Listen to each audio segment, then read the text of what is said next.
Hi, everyone. Welcome to today's live. Today's live is very, very special to me because I am reviewing, tada, I'm reviewing this book, Be Fearless. Give yourself permission to be you by no other person than Jane Egerton-Idehen. Hi, Assumpta. Thank you so much for joining us. Thank you, thank you, thank you.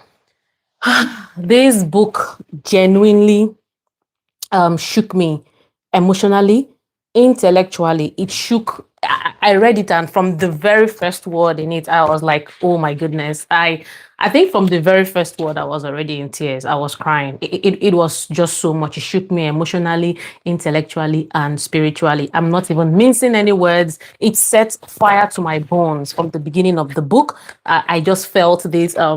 For the first time, I picked up a book and in one night, I read halfway through the book. That has never ever happened to me before. Like I did not want to stop. 1 a.m. I was still reading this book. I'm not even exaggerating. So I have read I'm on my 97th book in the past 18 months. So I've read over 97 books in the space of 18 months, which is let's say 2 years. And I want to say this carefully that this is the first time in over 15 years that I did not struggle to read a paperback book, having children, having done a PhD, I've read, published, I've studied, and you're like, okay, paperback, for me to be able to keep up with my learning and continuous development culture, I've kind of like drifted more into audiobooks and sometimes ebooks. So this is the first time in 15 years I did not struggle with a paperback. So from the very first sentence, tears came. So in her dedication in the book, she said, "To Sarah, my daughter, the moment I held you in my hands, I knew I would have to share my story." I'm reading from the book. So there was even the foreword, like those who gave the forewords in the book, even what they had to say about the book. I was like, oh my goodness, I've not even started. So the first foreword was uncaged. Yeah, I've not even started, and I was already in tears. Like I said, the first day, 1 a.m., I could not put this book down. I just kept reading, consuming. So I am not exaggerating. I genuinely saw myself in this book. I saw myself as a teenager. I saw myself as someone in the university. Even when she narrated about, her relationship life in the university, I saw myself in every single word in this book. I saw myself when I was early career, entry level, the trade-offs, the sacrifices you have to make, maybe because you are a mom, or my journey as a child, my struggles, my questions. I could not entirely relate to the level of poverty that was here. I would give that differentiation because everyone has some level of privilege. I would say that Jane Egerton started from what you would call the slums in Ajegunle. So she had it even tougher to crawl out from that slum. So I could not exactly relate to that level of poverty, even though I did not grow up rich. There are levels of upbringing and poverty. So I could relate to my questions as a child. It felt like I was looking into a mirror that someone else had built or written. So today, I just don't want to give a summary of this book. I want us to talk about identity, giving yourself permission to be you authentically. 2 years ago, I cut my hair. I just took it down low cut level. I think is what men will call level 2. And someone was like, "Oh, what's people who cut their hair? The impression is that they don't have any money." I'm like, I don't care. For me, I can't be a prisoner of opinions. I have to give myself permission to be me. So I don't care about that level of opinion from other people. So this book talks about your identity, permission, fearlessness, and what happens when someone finally writes the story many of us have been living silently. I read this book thinking, Chidima, I think I owe the world the book. And I started thinking of other of my friends who I know had gone through similar things. And I'm like, this person owes us a book, not just myself. We owe the world a book. So welcome to this live review of Be Fearless, Be Fearless. Give yourself permission to be you, written by Jane Egerton-Idehen. Jane Egerton-Idehen She started her career, I think, from Ericsson. She worked for she talked about that in the book when she started her career. And then she went to another telco, which I think is Nokia, I'm not sure. And then she went from there, she moved across Nigeria, Ghana, some other African countries, Middle East, and from there she got a sales executive job, which is I think C-suite level in Meta, which took her to Ireland, Dublin. And then from there, that was where she was appointed as the current CEO and MD of Nigerian Communications Satellite Limited in Nigeria. So she reports directly currently to the Minister of Communications and Information in Nigeria. So why did this book hit me personally? So let me start with honesty.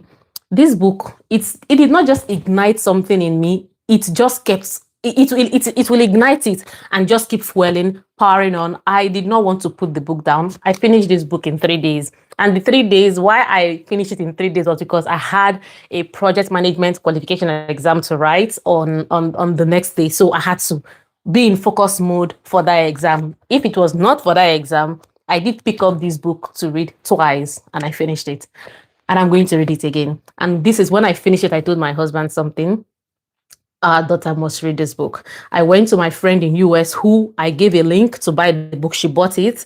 I told her she has a YouTube channel, Diary of a Quiet Thinker here on YouTube. She bought it. I told her when you finish, your daughter should read it. I think every woman should read it.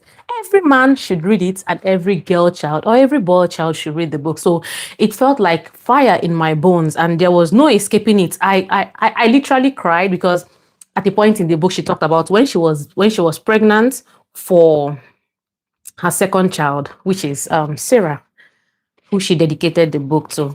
She said one of those nights she was bleeding and she had to call her husband, and they quarreled that night. So she woke up her husband. He was sleeping in the living room because they had a fight, and then they went to the hospital the next day. So again, this is the struggle most of us women go through. If you've watched my video here, how I survived 2 miscarriages last year, when I read that part, I took off my glasses and genuinely I cried for I cried for 15 minutes because I could see myself in that story. She did not lose that child. She went on to have Sarah. Thanks be to God. But I could see myself in that story, when when the bleeding starts and your fears, and also you could see that part of you, that this person, even though she's at this height in her career in politics, she's walked my path. She's felt this struggle. She's felt what it feels like to enter a room and be looked down on. She's felt what it meant to think, oh, will I survive? Will my career suffer? Will my career suffer because I am now a mom? She's felt what it means to be an engineer, oh my goodness, in a male-dominated sector and still rise to CEO level. She's had to fight and power on and push through. That's a lot of grit. That's a lot of perseverance. I know I'm determined. I know when I set my mind to something, I know I get it. But when I read it, I told myself, oh, Chidinma, you can't match this. you can't beat this. I was like, no, I give it to Jane. Seriously, I'm not even in the same room with you. I've never met you before, but I can feel what you've gone through. Even the language, it was carefully selected. So you are on your toes. You're just more. It just never leaves you alone. The book, it's in Nigerian language, you say it's giving. It gave everything it's supposed to give in Nigerian balance. Oh, I'm going to come to parts where I liked about the book. I have my notes which I'm going through. So I had an exam the next day, like I said, in between reading this book. But in fact, instead of even focusing on the exam and revising, one of the only things that was on my mind was finishing this book. That is how gripping the book was. And what surprised me most was not just the storytelling, but the recognition, the fact that I could see myself. I'm turning 35 this year. I could see myself in almost all the pages, all the chapters. I was like, she's lived this life, girl. You've lived this life. Because I follow her on LinkedIn. I don't have any personal relationship with her so far. I follow her on LinkedIn, and that's one of the things I talk about. When you are in a place where you are very, very comfortable, you are the best person here, everyone is clapping for you, be absolutely careful, because what you are indirectly doing is that you are limiting your growth. You are saying, oh, I'm the best here, and this is where I'm going to stop, because be careful of the claps and the praises of men. So when I follow her on LinkedIn, one of the things it does for me is that I look at Jane and she sets so much, the bar is high. It's not competing or comparison. It's like you are beholding, this is possible. I can look up. I look up to God, but I can look up. I study her LinkedIn profile sometimes. I'm like, I can see the steps she has taken. Even in the book, she talked about where she did an executive study in Harvard, in Yale. I can see she's showing all working. That's the point. She's been active, she's been visible, she's committed to giving back to the slums where she grew up in Ajegunle. She's committed in women in engineering. I think she's among the people who started IEEE Women Engineering in Nigeria. She was recently given an award. This is someone who, wherever she goes to and lives, they give her a Trailblazer Award. So it gives you that person, okay, this is possible. It brings you out of the limitations your current environment has set for you. And you're looking at someone who has walked the same path with you, who went to the same secondary school with me, by the way, but we were like 17 years apart, who went to the same university with me, but I never met her. And she's gone ahead to, break these grounds, achieve it. Of course, she talks about the sacrifices. She talked about work-life balance, how we encourage women to study science, and then somehow we are telling them that the only career they can practice is either maybe safe careers, because that was one of her former boyfriend, who she did not end up marrying. She wrote it in the book, told her that after studying engineering, the two of them were studying engineering anyway. After studying engineering, when you marry me, you're going to now be a teacher. You can't practice engineering. And that was one of the reasons she was losing her voice and she broke up that relationship. So yeah, studying this book, I realized that sometimes what are those unconscious biases that we actually impose on ourselves or on women. We train the girl child, we send her to school, and then when it comes to practicing science, for instance, it's almost impossible to have that work-life balance. As I've been a scientist for 15 years. Tell me about impossibility, because I used to stay in the lab almost 17 hours a day, weekends, you're expected there. How do you do that and be a good mom and a good parent? So the system, it was, I would say that women, we have to think carefully about the things that are important to us, because something must give. Something must give. Either your career gives or your family gives. Is it possible to balance it all? From my experience and from what she wrote in this book and from other women's experience, it's not possible to say you're holding 100%, 100%. Something must give. And one of the things I loved that she said, choose what it is that you are going to fail at. There is career, there is motherhood, there's being a wife, there is this, there is that. She said she's not a proponent of balancing it all. And I was like, yes, someone said it. She's a proponent of, she quoted someone's theory in the book. She said, no, I am a proponent of choose the one you are going to fail at. Are you going to fail at your career? Are you going to fail? What area? I know I don't want to fail in being a mother. That one I'm not going. So it helps you to determine your priorities, and it helps her to determine her priorities as well. So choose the one you're going to fail at, because you can. It's impossible to say you're going to hold it down together. I'm happy to hear your thoughts in the comment section. Please send me what you think. Do you think this makes sense? Do you think it's far-fetched? Do you think you can actually balance every single thing 100%? I don't think so, though, because I've lived this life for the past 15 years. I graduated from school at the age of 20. And like I said, I've been in science for 15 years now. So you have to choose what you will fail at, and make sure you choose it early, and that life does not define what you actually fail at. Okay. So, as I was saying, as a Black woman, as someone navigating my identity, career, expectations, and purpose, I saw my experiences laid bare here. And sometimes when you read a book like this, you realize that you are not alone. This problem is not unique to me, Chidinma. Someone has experienced it before. And that's why I like the book. That's why I also like following her on LinkedIn. She's very, very pragmatic is the word, practical, showing all working. It's not just wish-washing it and saying, oh, maybe grace or that. How did you do it? How? Okay. So this alone, reading this book alone was healing in a way. It was healing because, hi, Chiegi, thank you so much for joining. So like I said, who is Jane Egerton? For anyone who may not know her story, Jane's journey spans from the slums of Ajegunle in Nigeria, in Lagos, to engineering, to aerospace. Her first career was as an aerospace station engineer in in Lagos, yeah. And her story of how she got that job, it was a gatekeeper. I think it was even the secretary that got her the job. So she even tells you, don't look down on anybody. That gatekeeper, if they say you are not entering into that room or to meet that person, so don't look down on anyone. And this is emphasized in another book that I've reviewed here, How to Be a Power Connector, Give and Take, Never Eat Alone. These books tell you the importance of networking. You might not know the CEO, you might not know the MD, but there is someone who they have a PA. Do you know how powerful PAs are? So your prayers, your blessings might be in the people you are looking down on. Please don't look down on people, all right? So she's gone from engineering to aerospace to leadership across telecommunications, and now she's serving as the CEO and MD of a federal parastatal in Nigeria. Thank you so much for joining. Thank you for the comments. Thank you for the engagements. Thank you, thank you, thank you. So beyond all the titles, beyond the titles, what stuck with me was her story represents possibilities. It's possible if you set your mind to do it. And she also talked about community. She had a community of ladies who are going through similar things. She talked about mentorship a lot, sponsorship. Oh my goodness. Her husband also wrote a chapter in this book.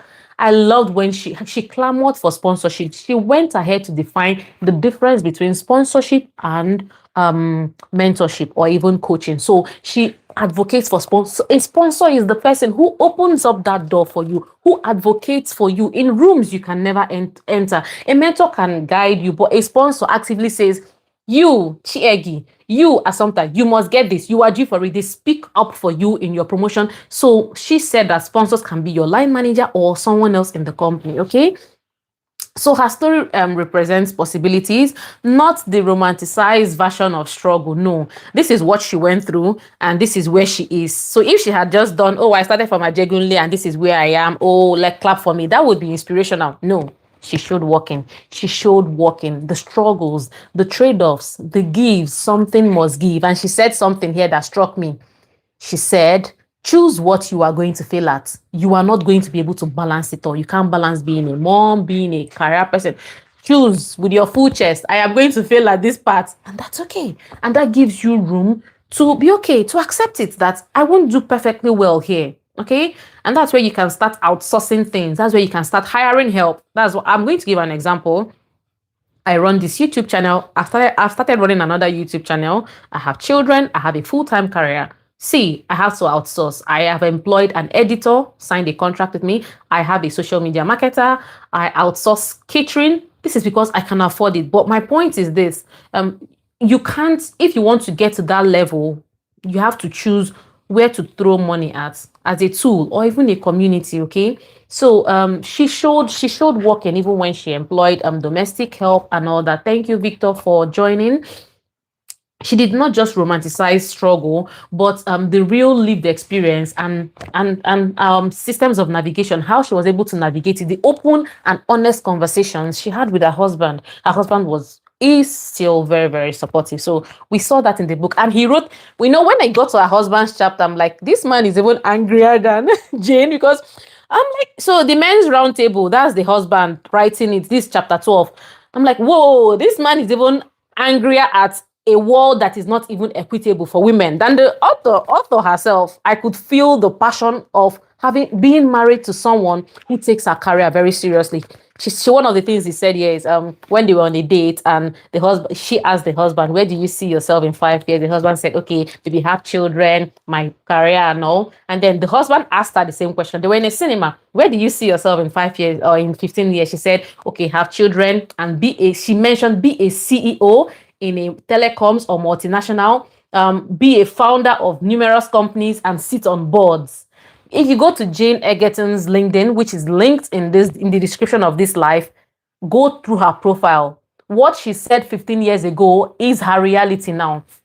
Her husband said that the moment she responded with those exact words, she looked at Jane and said, and she knew in her mind that this lady's career is very, very important to her. And if he was going to marry her, that he was never going to dim her lights. And then he said, I do. he married her knowing what she expected. So it kind of like struck me, how many times as we as women have we undersold ourselves, or have we tried to not pander but not been vocal to say this is what I want, and allow the right people, not always your spouse, but the right friendships, the right environment, the right jobs to support what our passion is. How many times do we have to shrink? How many times do we have to give up those passions just to be able to blend in? So like I said, this book set a lot of fire in my heart. All right. So for many readers, especially women and Black girls, representation like this is very, very powerful. Like I said, this tells you the power of beholding. So what makes this book different? So let me speak as someone who reads a lot. Like I said, I've read 95, 97 books in the space of 18 months. You can call it 2 years. But one of my strong opinions is that many books are longer than necessary. I get to chapter 10, I'm like, okay, can you wrap it up? You've made this point 100 times, but I think authors do not know when to wrap up books. But this book, see, is succinct. By that I mean it's short, just 12 chapters, straight to the point, punchy. Every single word delivered a punch. Okay, so that's one of the things. It was just straight to the point, and it respected my time as a reader, as someone who wants to learn a lot from so many people. My target this year is to read 100 books, and as at today, I'm on the 24th one. So this book respected my time as a reader because I read it in 2 days, and I'm going to go back and read it again. When I say I'm going to read 100 books this year, I'm not just going to read them once. Some of them I'm going to read twice. When I go through, I'm going to go back. In fact, there are some books that I read 2 years ago that I'm going to read again this year. I'm going to reread Atomic Habits. I'm going to reread The Squiggly Career. I'm going to reread I think 48 Laws of Power. I'm going to read it again just to refresh myself. So yet it respected my time as a reader, like I said, and yet I finished it wanting and wishing that there was more. Okay, that balance is rare when you see a book that is short, punchy, but you still want more. I'm like, Jane, please, can you reveal yourself to us in another book, because this is giving. It's giving everything it's supposed to give. So the storytelling felt like a bullet, packed, loaded, and delivered with impact. Every single page, every single word, not even page, it carried weight. Okay, I did not skip a single word. No, I did not. I can tell you word for word what is in this book. Chapter 12, like I said, the husband's perspective. Before I go to the husband's perspective, I'm careful of time. I want to wrap this up in 30 minutes. Chapter 1 of this book talks about the caged bird, how she grew up. In the secondary school, I went to a boarding school, not having her own voice, and she talked about how she was bedwetting and being bullied for that. Chapter 2 is I Have a Dream, part 1. Chapter 3 is I Have a Dream, part 2. Chapter 4 is the corporate escalator. Chapter 5 is how she met her husband, Egerton and I. Chapter 6, motherhood and birth stories. Chapter 7, it is lonely at the top. Chapter 8, women and career. Chapter 9, Friends Incorporated. Chapter 10, giving yourself permission to be you. Chapter 11, tea with men. Chapter 12, the men's roundtable. Chapter 12 is where her husband wrote a full chapter. I said, when I saw it, I was like, oh, this man is even angrier than the author. Like, I could feel his passion being a second-hand witness to the life the wife had lived. That's rare, though. She talked a lot about not just people, not just he for her, men who also champion women's causes, because they have daughters, they have sisters, they have siblings. So that I saw that in Egerton-Idehen's write-up. And then closing thoughts. So one thing I loved about chapter 12, which is the men's roundtable, the husband's perspective, I love deeply the inclusion of the husband's perspective, because it reminded me that success is rarely a solo job. There is no such thing as Jane did this on her own. When we see women at the top, or even men at the top, when we see anyone who has succeeded, let's not forget the family sacrifices. Let's not forget the support from the family. Let's not forget the support from the spouses. And the children, the sacrifices too, maybe those missed recitals, maybe those missed games. Let's not forget that it's a team effort. It's never a solo journey. Let's not forget Jane's lecturers. She mentioned some of her lecturers, even though she missed making a first class because she promised one of, but she made it up, So let's not forget those people. It takes a village to raise anybody you have seen. And I love that she incorporated everyone, There's always someone, thank you, Eggy, there's always someone sacrificing behind the scene, when So in Nigeria, we will normally say behind every successful man, there is a woman. Behind every successful Jane, there is a husband, there is a child, there is her friends, her church, her pastors. There are people. She has a community. She did not do it alone. Okay. So behind many stories of women, of strong women, are partners, supporters, champions who often remain unseen. And she talked about her husband being an introvert. She's the one who is, she says she's the one who is all over the place.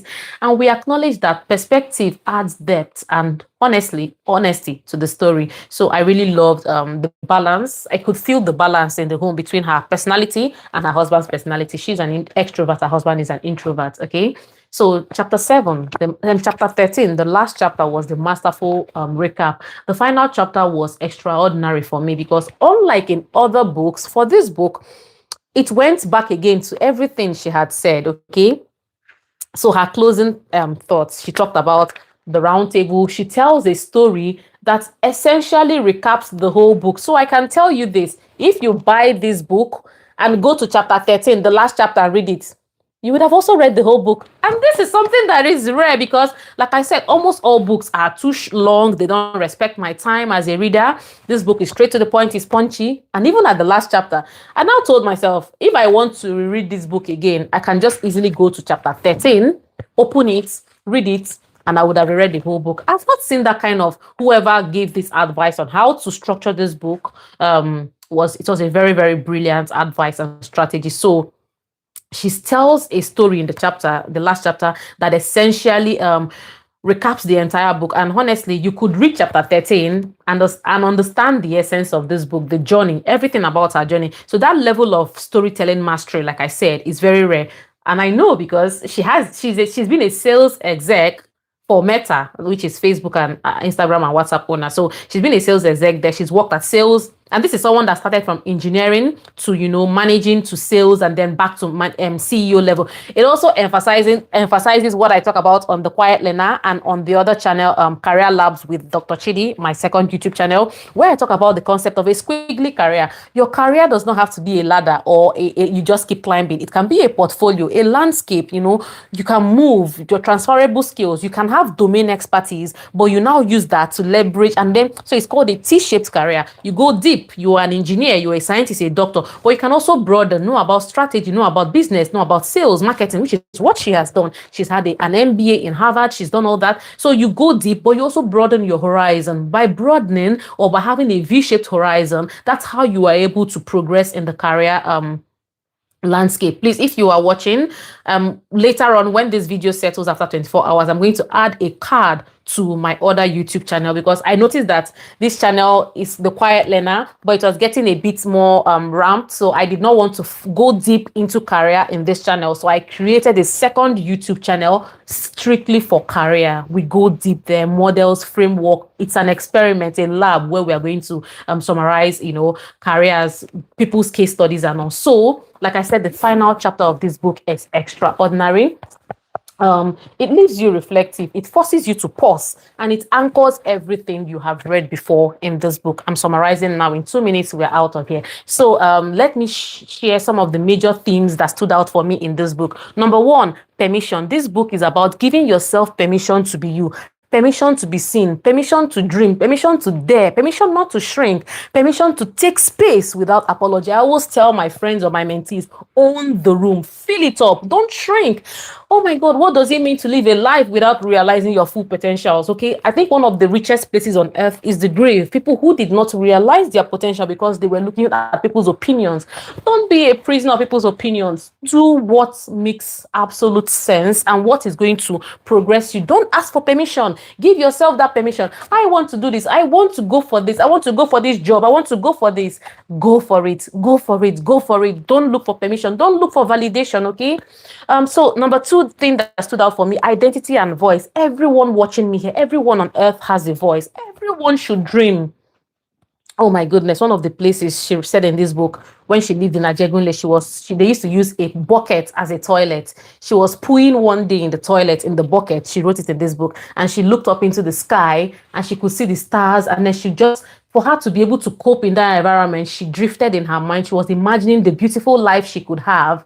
And then that was when she realized that everyone under the sun, everyone in on this wall, everyone on earth, as long as you can see the sky from wherever you are, you can dream. You can dream from wherever you are. If you are watching me from India, if you are watching me from Brazil, from Mexico, from US, from Canada, from Nigeria, wherever you are under the sound of my voice, as long as you are a human being who is created in the image of God, you can look up into the sky and you can dream. Your dreams are valid. The question is, what can you see? And that's one of the things she said, that going to a university changed her environment because she could now see what was possible outside of the environment that she grew up in. Something struck me about Jane's story, how she got an admission in Federal Girls Owerri and how she got admission in UNN. She never even got admission in FGC Owerri. The school she applied to, they did not admit her. And then after 2 weeks of struggling in the school she was going to, a letter comes, oh, there's a new HGC, they're taking people. And that's how she got in.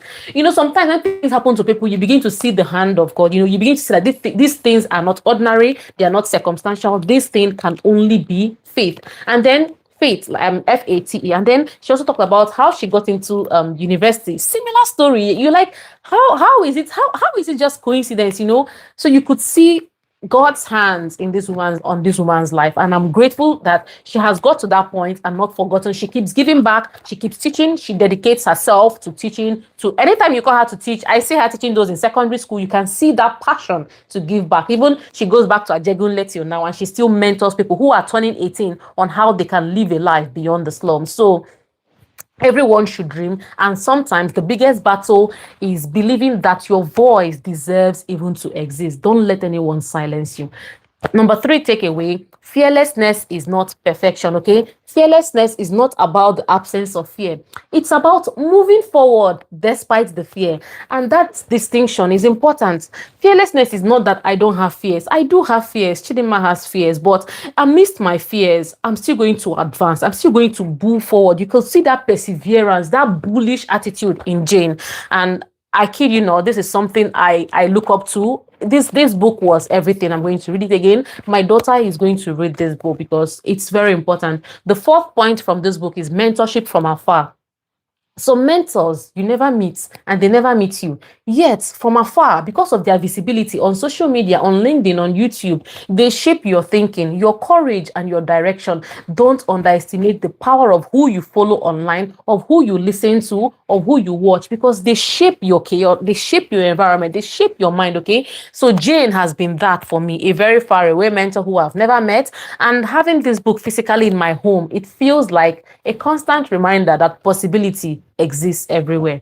My final reflections. So this book made me reflect deeply. It forced me to reconsider the choices that I've made. If I've compromised or shrunk in a certain area, I know I have. It has made me reconsider them. See, why did you do this? Was it validations? Why did you have to do it? And why I made them? What fears influenced those decisions? We all have fears, like I said, but fearlessness does not mean that you don't have fear. It means that you are moving forward despite those fears. So what fears influence them, and what future decisions might look like if I truly give myself permission to be me fully? How would my future decisions look like? What would they look like if I live fearlessly? So this page, the pages of this book now sits on my heart, on my mind, and they shape my frameworks, guiding my future career moves and my life decisions. Like I said, something Jane mentioned in this book, that you can't balance it all. You can't balance family, you can't balance it all with career.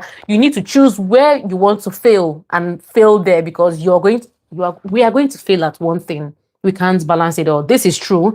I've been in career for like 15 years now. This is true. This is true. This is my lived experience. And like I said, Jane is someone who shows working. She did not come here to wish wash and sugarcoat, or you can have it all. She told you the truth. She's a CEO. She's telling you the truth. So like I said, honestly, I think that this is the mark of a powerful book, because it's going to be guiding some of my life decisions, of course, with the Bible. It's not just inspiration. I'm not just looking, oh, she's CEO, I dream to be that. No, it's transformation, because I can see the steps that took her there. So it's transformed me. Finally, who should read this book? I recommend this book for every girl child, especially people of Black and minority ethnic groups, BAME and black girls. black girls, black boys, everyone, every girl child, every man as well. We're going to have, as a man, you're going to have girl children, you're going to have a wife. So please, I recommend this book for everyone. I recommend this book for women navigating career decisions, anyone searching for identity and clarity. I recommend this book for men who support, sponsor, and champion women. We see you, we know you are all over the place. Thank you for standing up for us. Thank you for championing us and sponsoring us in the rooms where we do not have access to. One of my greatest sponsors, men have been my greatest sponsors in life. From my professors in university, my PhD supervisor was a man. Men have been one of my greatest champions and sponsors, and even women. My former boss was a champion for me. She spoke about me in rooms that I did not have access to. Because so for men, your role matter, and often it goes unseen. Like I said, Jane, behind everybody that is successful, like I said before, there are sacrifices. There are people that have stood behind the children, the sacrifices, and all. And I say this seriously because I have already told my husband that our daughter must read this book. Okay, so if you are watching, if you are here, buy it, read it, and buy it for someone else, please. Buy it for someone else. Be Fearless. This book, I'm closing now. This book, Be Fearless, is exactly what it says it is. Be fearless. Be fearless. If you're reading, if you're listening to me, this book is honest, it's powerful, and truly, it's unforgettable. It leaves that mark. It's etched in my heart. Okay. And for me, it serves as a reminder that I am not alone in the quest for a more equitable world for women. I'm not alone. There's someone who has fought her own. She has cleared the path.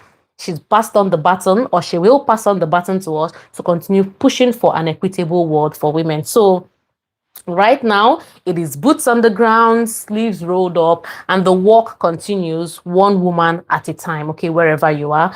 Thank you so much for joining. Thank you for being here. If you have read the book, tell me in the comments what stood out for you. And if you haven't, I hope this conversation inspires you to begin. Thank you so much. And on this note, I'm going to end the live. I'm going to go through the comments. So yeah, there's someone sacrificing behind the screen. Thank you so much. Thank you, Victor, for joining. Thank you, Asomza. Sponsorship, 100%. Yeah, Eggy, you agree that sponsorship is something that we don't often talk about, 100% sponsorship. Thank you so much. I'm just scrolling through the comments.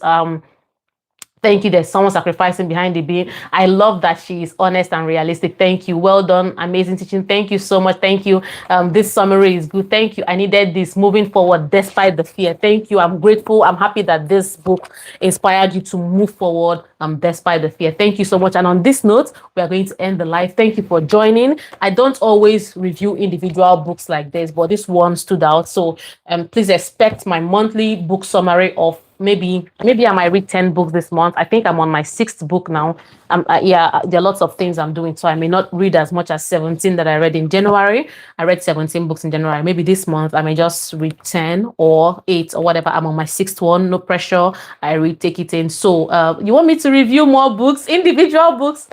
Okay. I'll take that. I'll take that feedback on board. Okay, I'll take that feedback on board. But please expect my monthly book review for all the books I've read in the month of February. And thank you so much for joining. See you in my next book review. Bye-bye. I'm going to end the live now. Thank you so much.